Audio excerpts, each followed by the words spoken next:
Bien, señores, hoy quizá me repita demasiado, pero no olvido, ni quienes siguen La Clave habitualmente deben olvidar que hay espectadores que se incorporan al programa a lo largo de la noche. Por lo tanto, hay algunas cosas que parecen repeticiones, aunque para algunos sean nuevas. E insisto en que ha habido muchas peticiones de participación en este programa y que no todas han podido ser atendidas, pero que no se vea ninguna bruja pirulí detrás de las cámaras en absoluto. La responsabilidad es absolutamente del equipo que hace La Clave y yo en persona, puesto que lo dirijo, y que en su momento habrá el tema, en su momento y en su momento pronto, no crean ustedes también que lo retrasamos a calendas grecan, en su momento habrá el programa sobre las falanges y en ese caso participarán algunos de los que hoy no han podido estar con nosotros. Eso en primer lugar, que nadie vea tampoco pues eso de que al fin se hace un programa en una dirección, al fin se hace un programa en otra. En La Clave hacemos los programas en todas las direcciones, unidireccionalmente juzgada, es decir, por el programa de hoy o el de mañana o el de la semana que viene, puede parecer de un color o de otro. A lo largo lo que importa es el balance y esperemos que aquí puedan estar todos y todos los temas. Eso es lo importante, todos y todos los temas. De un lado o de otro, todos los personajes han de poder hablar en La Clave tarde o temprano. En segundo lugar, yo quería hacer un llamamiento para que ustedes vean, cuando yo hablo del equipo, a veces parece que el equipo es una entelequia, no es una entelequia. Yo aparezco en pantalla, como siempre, los que son conocidos en televisión son quienes aparecemos en pantalla, pero detrás hay todo un trabajo, no solo técnico, en este momento estamos rodeados de cámaras, ayudantes, sonido, etcétera, que trabajan con nosotros, sino del propio programa. Y lo digo hoy muy especialmente porque han visto ustedes que, como tantas veces, es muy difícil conseguir la película adecuada. Eso que tanto se nos critica. La película adecuada es especialmente difícil, lo hemos dicho también alguna vez, porque si los temas son muy sencillos y muy complicados, como por ejemplo el amor, pues todas las películas, como dicen los cineastas, tarde o temprano hablan de amor. Pero si por ejemplo hablamos de las cosechas de higos, de los frutos, como por ejemplo los higos, a lo mejor no hay tantas películas sobre el tema. Por lo tanto, no siempre es fácil. Y sobre todo no siempre es posible, porque a veces también contamos con películas como ustedes que se nos ocurren temas, pero no son contratables o porque están en circuito comercial o porque no se pueden conseguir los derechos o porque no hay posibilidad de que llegue a tiempo el doblaje, etcétera, etcétera.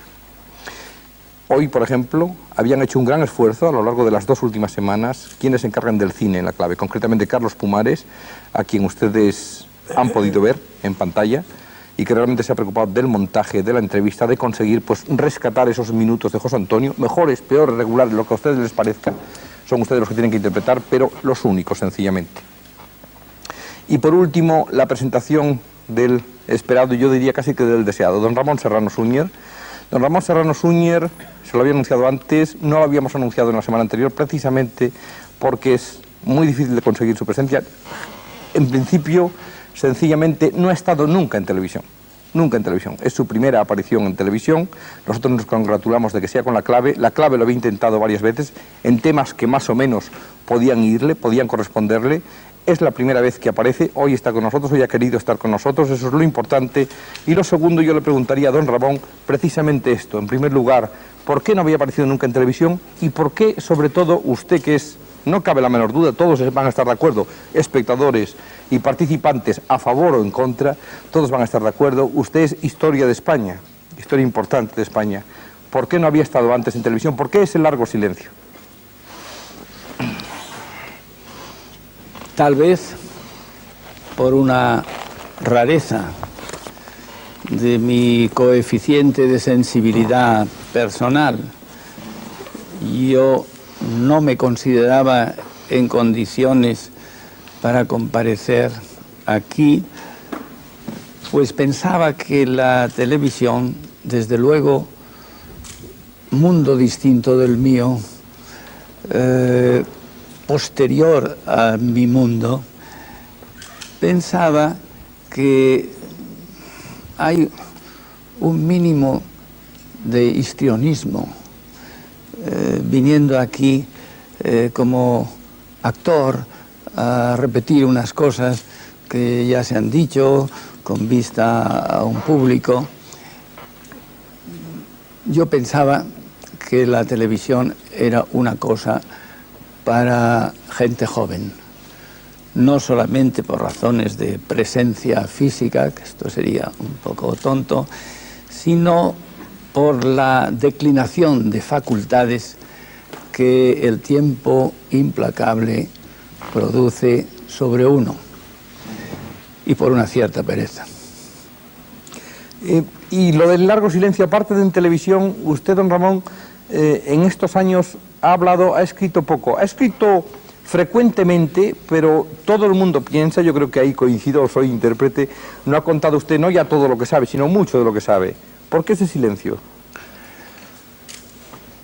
Primero, no estoy enteramente de acuerdo con nuestro moderador, porque he producido 3 libros, dos de ellos, creo, si no fuera inmodesto, pues libros de cierta importancia y de cierto interés.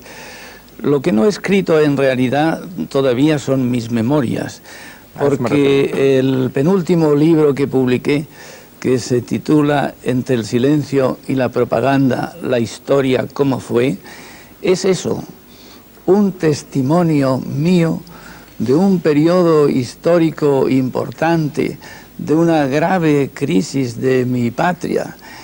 Y fue el editor quien, por razones comerciales, puso en letras rojas y grandes memorias, pero esto no son mis memorias.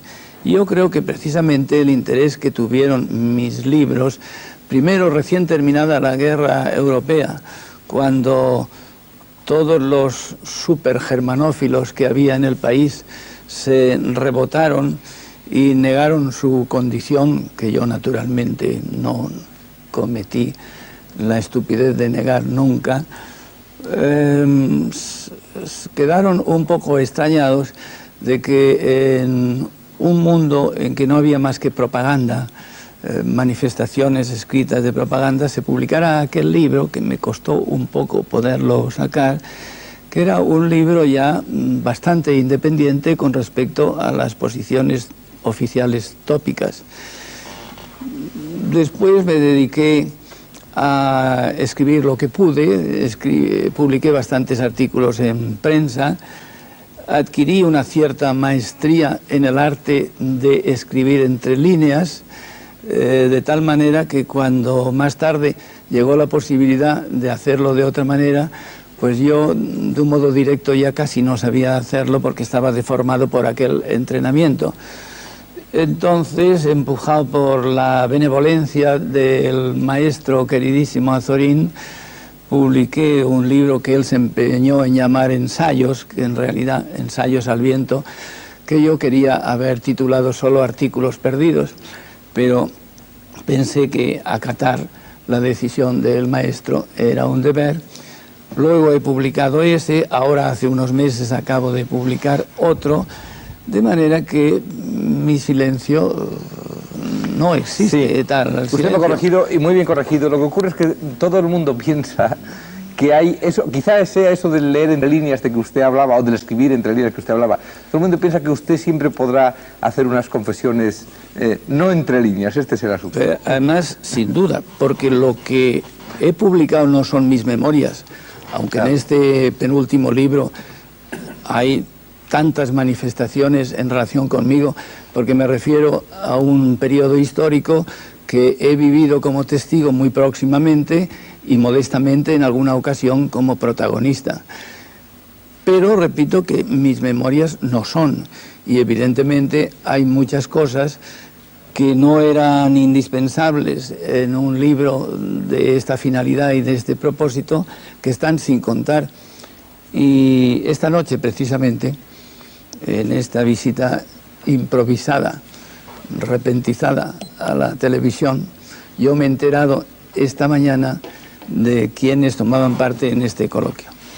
Me llamó la atención ver nombres como el del profesor Aranguren, especialmente, porque los amigos, ya más o menos, muchas de las personas que están aquí, pues ya conozco cuál es su pensamiento y su actitud, y me parecía de interés singular que esto no fuera una cosa cerrada, podía tener un mayor interés por la presencia de un hombre de pensamiento como el profesor Aranguren, y de pensamiento con un criterio independiente, equilibrado, y a los efectos de esta necesidad que tenemos los españoles de aprender a convivir, pues siempre la confrontación con personas que reúnan estas condiciones de equilibrio y de inteligencia me parece interesante y útil. Y esta, debo decir, con mi afecto para todos, que ha sido la razón que principalmente me ha movido a venir. Bueno, y entonces, hoy perdón. mismo, pues pienso dar satisfacción a esa curiosidad de contar alguna pequeña cosa que no he contado, entre las muchas que efectivamente tengo reservadas, y que si uno no tuviera una cronología tan alta como la que yo tengo, pues todavía me decidiría a terminar unas memorias que de un modo fragmentario y ocasional voy escribiendo.